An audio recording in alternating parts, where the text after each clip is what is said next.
지난주 중국에서는 자국의 시노팜 백신에 대해 세계 최초로 접종 허가를 내렸습니다.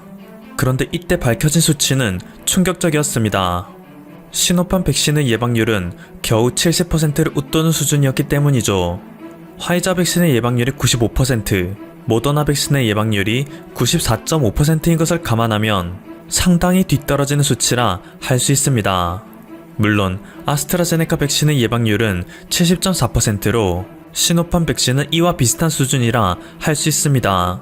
그런데 중요한 것은 중국이 그동안 자국의 백신이 세계 최고인 것 마냥 홍보했다는 데 있죠. 자국에서 승인을 내리지도 않은 백신을 마치 완벽한 백신인 것 마냥 세계의 개발도상국에 판매하였고 수백만 명의 인민들에게 강제로 접종하였습니다. 그리고 단 한 건의 부작용도 보고되지 않았다 호언장담하였습니다. 하지만 최근 밝혀진 바에 따르면 이것 역시 새빨간 거짓말로 들통났습니다. 중국의 백신 전문가인 타오리나는 시노팜 백신의 부작용에 대해 폭로하였습니다. 미각 상실, 고혈압, 요실금, 접종 부위 통증, 두통, 시력 감퇴 등 온갖 부작용이 보고되고 있다는 것이죠. 심지어 이것은 시노팜 백신의 사용 설명서에도 적혀 있다 합니다. 그런데 중국 공산당에서는 이 설명서를 해외에 판매하는 백신에는 동봉하지 말라는 황당한 지시를 했다 합니다. 때문에 양심의 가책을 느낀 타오리나는 외국인들이 인류의 200년 백신 역사 중 가장 위험한 백신을 섣불리 맞지 않게 하기 위해 동영상을 촬영하여 인터넷에 업로드한 것입니다. 중국의 만행은 이것에서 그치지 않습니다. 12일 오전에는 세계 각지 언론에서 코로나19는 사실 중국 우한 기원이 아닐 수도 있다 라는 기사가 동시다발적으로 보도되었습니다. 2019년 12월 중국 우한에서 최초 감염 사례가 보고되기 한 달 전인 2019년 11월 이탈리아에서 코로나 환자가 발생했다는 것인데요. 25세의 밀라노 출신 여성이 팔에 붉은 발진이 생기는 특이 피부 질환으로 현지 병원에서 조직 검사를 받은 바가 있었는데 그때 당시에는 이것의 병명이나 발병인자에 대해 확인하지 못했었다고 합니다. 그리고 1년이 조금 넘게 지난 최근 밀라노대 연구팀이 이 조직을 재분석하였는데 이 피부 질환이 코로나19에 의해 유래되었다는 실험 결과가 나온 것이죠. 더군다나 이 여성이 2020년 6월 받은 코로나19 혈청검사에서는 그녀가 이미 코로나19 항체를 갖고 있는 것으로 파악됐다 하는데요. 이 모든 사실을 종합해보면 중국 우한보다 이탈리아 밀라노에서 코로나19가 발원했다는 결론이 나옵니다. 중국의 입장에서는 하루라도 빨리 이 소식이 전 세계에 퍼져 그동안 쌓였던 오해를 풀고 싶을 것입니다. 하지만 막상 이 소식을 들은 세계 각국에서는 이걸 누가 속냐며 믿을 수 없다는 반응만 보일 뿐입니다. 무엇보다도 이탈리아는 유럽 내에서도 가장 심각한 수준으로 중국 자본에 잠식된 국가이기 때문입니다. 게다가 각종 유출 문서에 따르면 중국에서는 2019년 12월보다 더 앞선 시기에 코로나19가 발원된 것으로 의심되는 정황도 나옵니다. 그럼에도 불구하고 중국은 여론을 흐리기 위해 이탈리아를 끌어들여 자국의 이미지를 개선하고자 하는 것이죠. 세계인들이 이런 의심을 하는 것은 괜한 게 아닙니다. 불과 며칠 전 영국의 썬데이 타임즈에 올라온 기사입니다. 중국 정부가 영국의 유명 유튜버에게 거액을 주고 중국에 대한 프로파간다 영상을 제작할 것을 의뢰했습니다. 신장 위구르 지역에 위치한 수용소를 칭찬하고 홍콩 시위대는 서구 세력에 의해 세뇌당했다는 황당한 발언을 하는 영상이었는데 미국의 최우방국인 영국에도 이렇게 대놓고 마술을 뻗치는 중국입니다. 하물며 중국에게 잠식당한 것이나 마찬가지인 이탈리아에서는 알고 보니 코로나19는 여태까지 죽지 않고 살아있던 무솔리니가 미국을 패망시키기 위해 만든 바이러스라는 소문이 나와도 전혀 이상하지 않은 것이죠. 2021년에 접어들며 중국은 미국과의 2차전을 준비하고 있습니다. 지난 9일 중국 정부가 상무부령으로 발표한 외국 법률 조치의 부당한 역외 적용 저지 방법에서는 미국에 대한 중국의 도전의식이 노골적으로 깔려 있습니다. 오랫동안 어떤 국가가 일방주의를 밀어붙이며 다른 나라 기업과 개인이 관련국과 경제무역 활동을 마음대로 하지 못하도록 협박하고 있다. 세계의 국가들이 연합하여 미국에 대항하자는 메시지입니다. 그리고 그동안 미국의 반중 정책에 호응하여 중국의 적대적인 태도를 지니던 글로벌 기업들을 향한 경고성 메시지이기도 한데요. 중국과 미국 중 어느 한편에 확실하게 설 것을 강요하는 것입니다.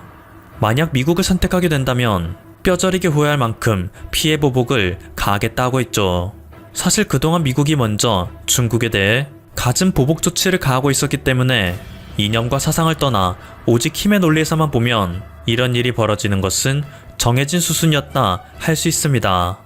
얼마 전 마틴 울프 영국 파이낸셜 타임즈 수석경제논설위원 역시 코로나19 팬데믹 사태는 그동안 경고했던 서구 중심주의 세계 질서와 리더십을 되돌아보는 계기가 되었다 라며 지금 세계는 힘의 균형이 어긋나며 한치 앞을 볼 수 없는 혼돈에 빠지고 있다 우려했습니다. 그러는가 하면 코로나19는 물론 경제 침체, 기후변화, 보건 등 급박한 지정학적 과제들을 극복하기 위해 세계는 다자주의 체제를 회복해야 한다 라며 지금이라도 일방적인 자국 우선주의에서 벗어나 종전의 다자주의 체제로 돌아서야 한다 주장하는데요. 이때 그는 우리가 그러기 위해서는 한국과 같은 중견국가의 역할이 매우 중요하다 강조하는 모습을 보여 이목을 끌고 있습니다. 팬데믹으로 인해 세계 경제가 단기간에 큰 타격을 입었고 미국과 서유럽 주요 강대국들은 이런 상황 속에서도 서로 협력하는 자세를 보여주지 못하고 있다. 일부는 바이러스 전파에 대해 서로를 탓하기만 바쁠 뿐이기에 국제사회에서 리더십의 공백이 더욱 두드러지고 있다. 미국은 이전과 같은 수준의 우세한 지위를 회복하기 어려울 것이다. 중국이 국제적으로 위상이 추락하고 있긴 하지만 경제적으로는 위기에서 가장 빨리 회복하는 것처럼 보이기에 앞으로 세계 경제는 중국과 디커플링하는 추세를 보일 수밖에 없다. 때문에 중국의 첨단 정보 기술력에 대해 우려하는 서양 국가들은 한국과 같은 IT 강국과의 무역 관계를 더욱 강화하려 하고 있다. 각 국가들이 4차 산업혁명 관련 기술을 개발하는 과정에서 삼성전자 등의 한국 기업을 참여시키는 게 당연한 선택으로 여겨지고 있다. 그동안 한국은 중국에게 지나칠 정도로 경제 의존도를 높여왔기에 툭하면 서방 국가들에게 이러한 점을 지적받기 일쑤였습니다. 하지만 막상 시간이 지날수록 한국과 연합하는 것만이 중국과 대적할 수 있는 가장 쉬운 길이라는 사실을 깨달아가고 있습니다. 세계의 기업들이 중국과 손을 잡을 수 없는 이유는 날이 갈수록 늘어만 가고 있습니다. 2020년 10월 23일 오후 한 중국 게임 회사의 창업자가 독이 든 차를 마시고 뇌사 상태에 빠진 일이 벌어졌습니다. 2019년 매출 35억 위안을 넘겨 중국 내 인터넷 게임 회사 탑10에도 들었던 회사였기에 이 소식을 들은 중국 네티즌들은 충격에 빠지고 말았죠. 그리고 당국의 수사 결과 사건의 범인은 같은 회사의 고위 간부였던 것으로 밝혀졌습니다. 하지만 이 수사의 미심적인 점은 한두 가지가 아니었습니다. 범인이 너무나도 속전속결로 단정지어졌고 다른 고위 간부 모두 범인의 정체를 모른다는 것입니다.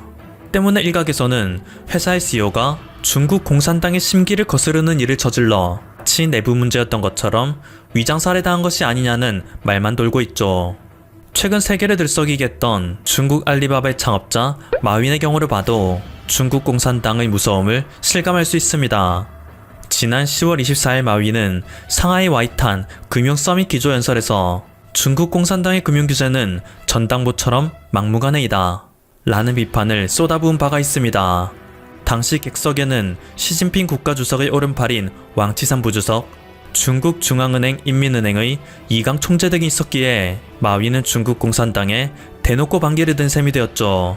그때부터 중국 공산당은 피해 보복을 시작했습니다.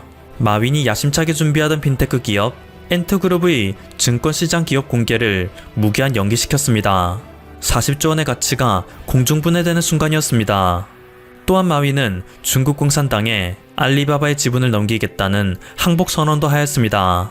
한때 중국 최고의 부자에 오르게 됐던 마윈이 한순간에 몰락하게 된 것인데요. 마윈은 이번 공개 실험 문제가 아니더라도 일전에 중국 공산당이 마윈에게 그동안 축적한 10억 명의 고객 데이터를 넘기라고 했으나 거절한 적이 있기에 이참에 공산당은 그가 가진 모든 것을 빼앗은 것입니다. 더군다나 마윈은 현재 2달째 공식 석상의 모습을 드러내지 않아 사실상 행방불명 상태라고 합니다. 이 모습을 지켜보는 글로벌 기업들은 앞으로 더더욱 중국을 믿을 수 없다 마음먹게 됐죠. 그런데 사실 여기에는 한 가지 반전이 있습니다. 모두가 알고 있듯이 중국은 거리의 노숙자들마저 QR코드로 구걸을 받을 정도로 핀테크의 상용화가 잘 이루어져 있는 국가입니다. 그리고 그것을 해낸 기업이 알리바바 그룹인데요. 알리페이를 통해 중국 소비자들의 지갑을 장악한 마윈은 한 가지 욕심을 내게 됩니다. 인프라는 이미 다 구축되어 있으니 알리바바가 독자적인 은행을 만들면 더 많은 돈을 벌 수 있겠다는 생각이 든 것이죠. 그때부터 엔트그룹의 대출 사업이 시작되었습니다. 우선 고객 A가 엔트그룹에게 1만 위안의 돈을 빌립니다. 그러면 엔트그룹은 일정 기간 뒤 이 고객에게 1만 위안과 이자를 돌려받을 수 있는 채권을 가진 것이겠죠. 그런데 이것에서 끝나지 않습니다. 엔트그룹은 이 채권을 기초자산으로 한 자산유동화증권 ABS를 발행하여 이를 일반 은행에 판매합니다. 그러면 은행에서는 이것에 대한 대가로 채권 가치의 90%에 해당하는 9천 위안을 엔트그룹에 넘겨줍니다. 그리고 엔트그룹은 또다시 이 9천 위안을 고객에게 빌려줍니다. 그리고 이 9천 위안의 채권을 기초자산으로 한 ABS를 발행하여 일반 은행에 팔고 8천 위안을 확보합니다. 이런 과정을 무한으로 반복하여 엔트그룹은 1만 위안밖에 안 되는 자산으로 수십 배 규모의 대출금을 굴리며 돈 장사를 할 수 있게 되는 거죠. 2000년대 말 전 세계를 금융위기에 몰아넣었던 리먼 사태의 원인과 똑같은 수법인 것입니다.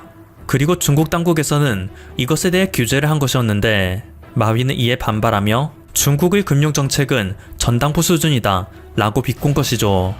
즉, 돈 욕심에 눈이 멀었던 마윈이나 그에게 인체의 신비를 알려준 공산당이나 독인객인이라는 것인데요.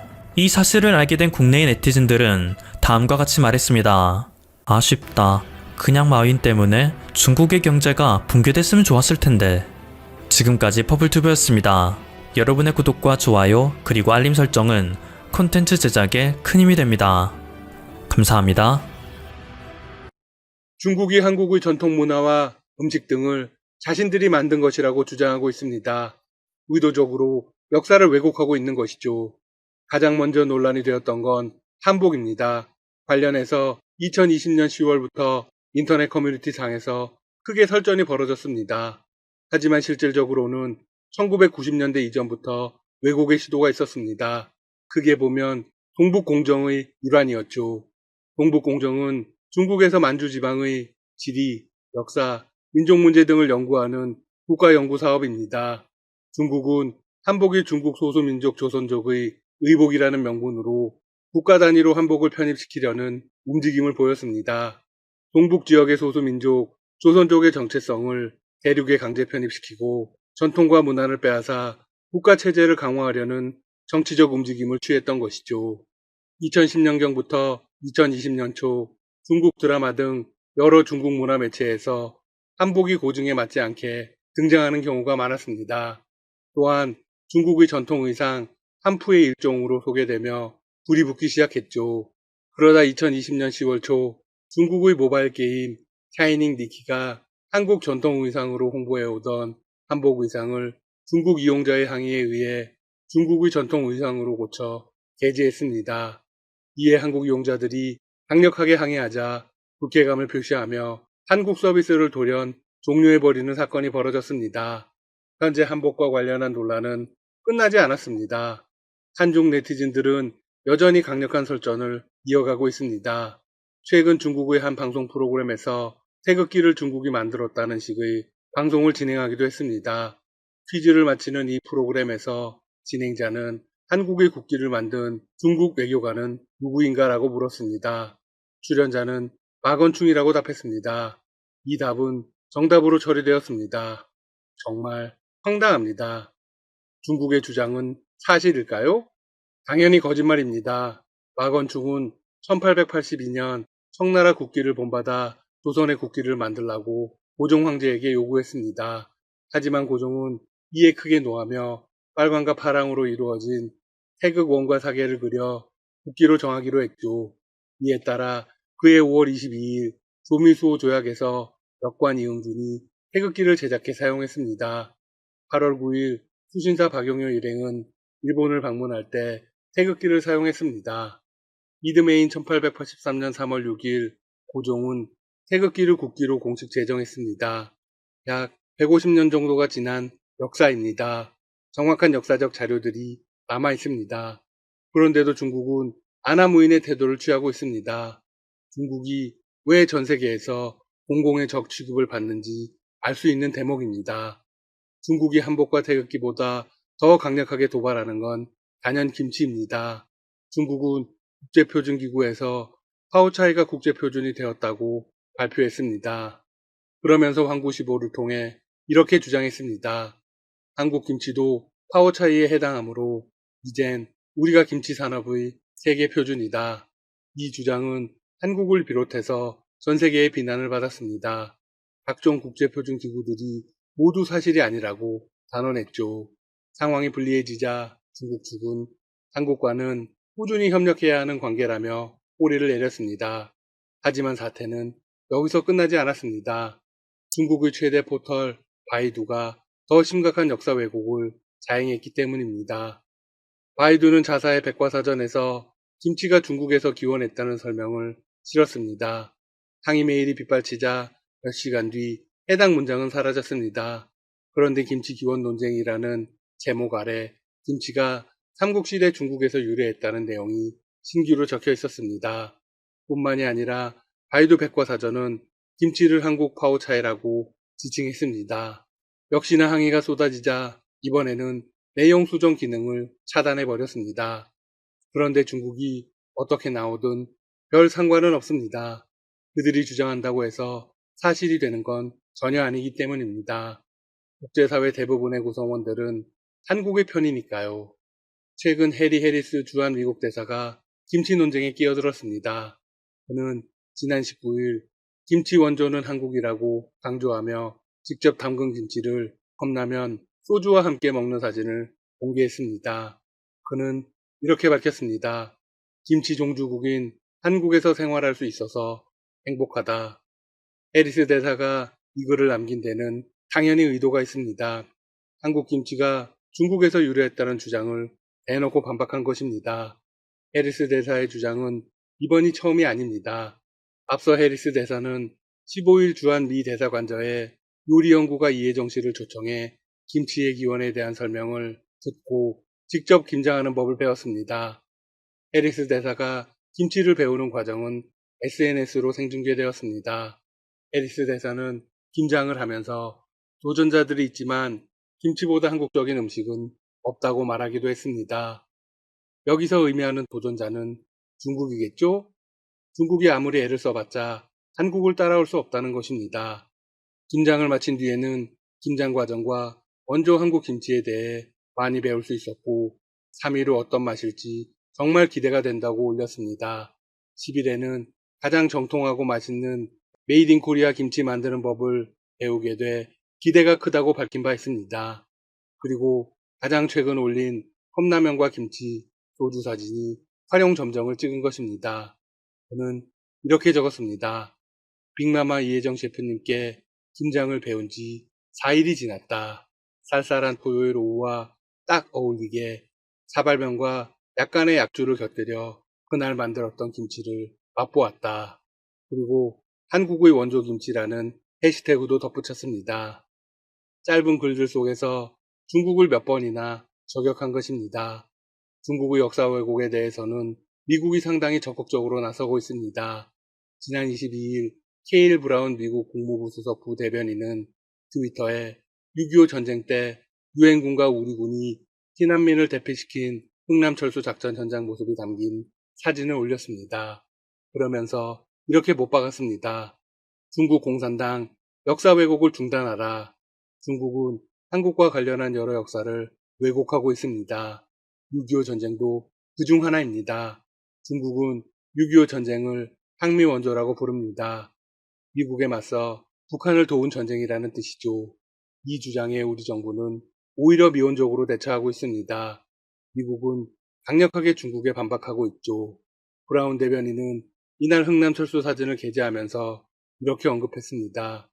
70년 전 미군, 한국군, 유엔군은 9만 8천 명의 피난민이 흥남부두에서 철수하는 시간을 벌기 위해 싸웠다.